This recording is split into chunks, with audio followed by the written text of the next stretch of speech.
सामाजिक तथ्य की विशेषताओं में आगे बढ़ते हुए 5th नंबर की जो है सामाजिक तथ्य विश्वासों, अभिवृत्तियों और समूह के व्यवहारों का सामाजिक पहलू है।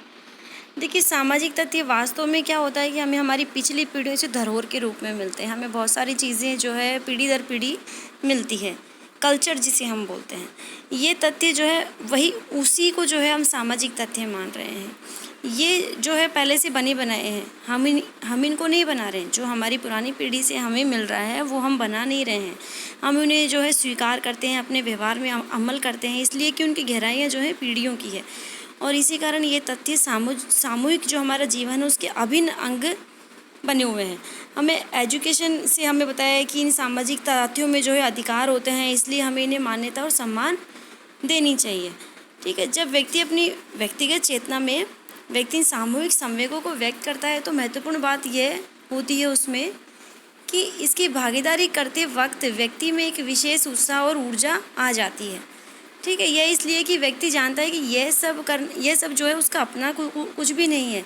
ये केवल समाज का एक आदेश मात्र है। यदि वो अपनी परंपराओं को नहीं मानता है, रिवाज को नहीं मानता है, तो समाज ही जो है उसको एक अजीब सी निगाह से उसको देखता है। तो इसलिए उसको पता है कि वो जो भी काम कर रहा है वो समाज का काम है। वो समाज के द्वारा आदेशित मानकर उस काम को अपना लेता है। 6ठे नंबर पर लिखा हुआ है कि सामाजिक तथ्य वस्तुतः सामाजिकता है।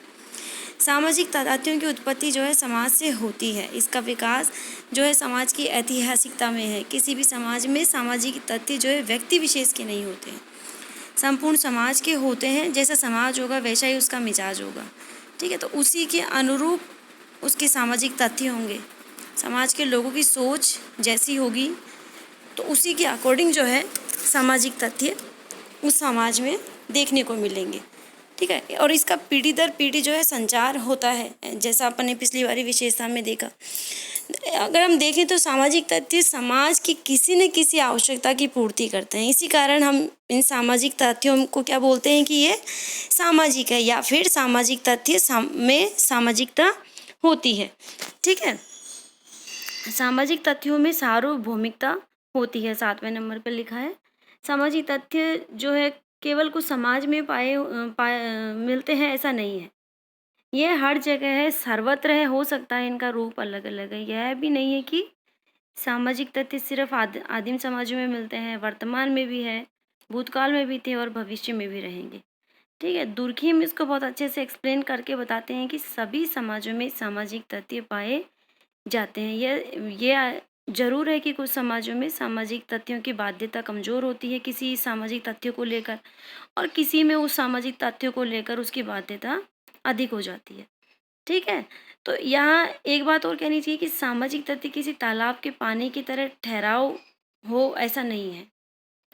ठीक है, सामाजिक तथ्य जो है निरंतर बदलते हैं, समय के साथ बदलते हैं। बहुत सारी चीज़ें ऐसी है, अगर हम खुद भी देखें कि महिलाओं की स्थिति पूर्व में कैसी थी प्राचीन काल में और अब कैसी है, उनसे जो सामाजिक तथ्य जुड़े थे महिलाओं को लेकर प्राचीन काल में और अब वर्तमान में, तो कितना उसमें अंतर आया है। तो इसी बात को लेकर दुर्खिम कहते हैं कि सामाजिक तथ्य जो है एक तालाब के पानी की तरह ठहरा हुआ तथ्य नहीं है, ठहराव उसमें नहीं है। वो सदैव बदलते रहेंगे, आगे बढ़ते रहेंगे।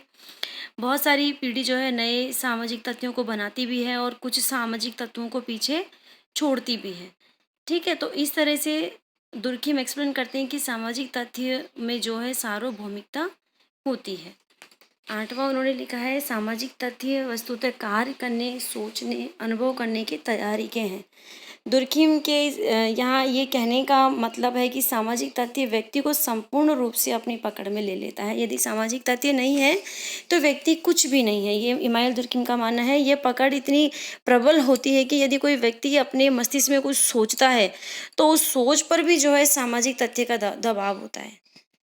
ठीक है, यदि कोई व्यक्ति पढ़ाई नहीं कर रहा है, अगर एक एग्जाम्पल लें अपन, पढ़ाई नहीं कर रहा है, वो बहुत कोशिश कर रहा है पढ़ने की पर उससे एग्ज़ाम में अच्छे मार्क्स नहीं मिल रहे हैं, तो उसके दिमाग में हर बार यही तथ्य घूमता है कि समाज उससे किस तरह की अपेक्षा कर रहा है और वो उनकी अपेक्षाओं पर खरा नहीं उतर पा रहा है। या वो समाज उसके परिवार के रूप में हो, अड़ोस पड़ोस के रूप में हो, या पूरी उसकी कॉलोनी के रूप में हो। ठीक है, तो ये उस समाज की उससे अपेक्षाएं हैं। तो ये अपेक्षा को वो जो है अपने दबाव के रूप में महसूस करता है। तो यानी कि क्या हुआ कि व्यक्ति इमानुएल दुर्कheim यही बोलते हैं कि व्यक्ति अपने मस्तिष्क में भी जो कुछ सोचता है, उस सोच पर भी सामाजिक तथ्य का दबाव होता है। जैसे कि अब वो सोचता है कि पूरी लाइफ उसको कैसे चलानी है, तो लाइफ में जो है उसने अपने आसपास के सारे रिश्ते, नातेदार, उसके परिवार में उसको कैसे चलाना है, क्या उसकी इनकम रहेगी, कैसे उसको विवाह करना है, विवाह के बाद उसकी क्या प्लानिंग रहेगी। तो ये सब जब इन क्रियाओं को करता है, वो इन क्रियाओं के बारे में सोचता है, और जब इनको वास्तव में करेगा वो अपनी लाइफ में, तो उस पर भी जो है समाज का एक प्रेशर होता है। वो समाज का प्रेशर ही जो है सामाजिक तथ्य की अभिव्यक्ति के रूप में होता है। समाज में ही सामाजिक तथ्य है, सामाजिक तथ्य में ही समाज निहित है। ठीक है, तो सामाजिक तथ्य का प्रभाव व्यक्ति पर इतना अधिक होता है कि उसकी संपूर्ण जो उसका अनुभव है, उसकी जो पूरी अनुभूति है, वो भी क्या होता है कि सामाजिक तथ्यों के परिवेश में आ जाती है। ठीक है, नवा जो है सामाजिक तथ्यों को पीढ़ी दर पीढ़ी हस्तांतरित किया जाता है। जैसे कि अपन ने पहले बात की है कि एक पीढ़ी से दूसरी पीढ़ी में सामाजिक तथ्य जो है हस्तांतरित होते हैं। होली, दिवाली के त्योहार, व्रत, पूजन के समारोह, परंपरागत कानून, ये सभी अनौपचारिक एजुकेशन के कारण व्यक्ति के जीवन में आते हैं। शुरू में तो व्यक्ति को सिखाते हैं कि वह सामाजिक तथ्यों को अपने जीवन में उतारें, और बाद में आगे चलकर अपने आप व्यक्ति के जीवन के ये अभिन्न अंग बन चुके होते हैं, और व्यक्ति की आदत के रूप में ये बन जाते हैं, तो व्यक्ति चाहकर भी उनको भूल नहीं पाता है। तो वो एक दबाव जो शुरू में था, वो आगे आकर थोड़ा सा कम हो जाता है। इस तरह से इमानुएल दुर्कheim ने जो है विशेषताएं सामाजिक तथ्य की बताई है।